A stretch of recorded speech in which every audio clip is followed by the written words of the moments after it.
संपूर्ण महाराष्ट्राला निशब्द करणारी घटना, महाराष्ट्राला हादरवून टाकणारी धक्कादायक घटना, महाराष्ट्राचा खंबीर बुरुज ढासळला. आज सकाळी सर्वांचे लाडके नेते, महाराष्ट्राचे मुख्यमंत्री अजितदादा पवार आपल्याला सोडून गेले. हृदय पिळवटून टाकणारी ही बातमी समजल्यापासून मन सुन्न झालं आहे.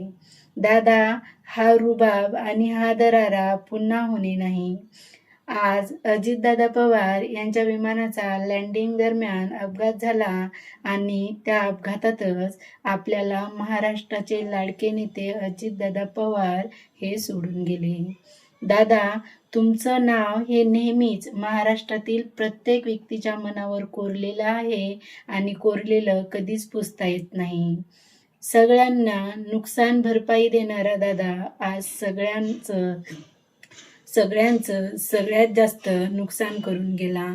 अतिशय जड अंतकरणाने दादा, तुम्हाला भावपूर्ण श्रद्धांजली.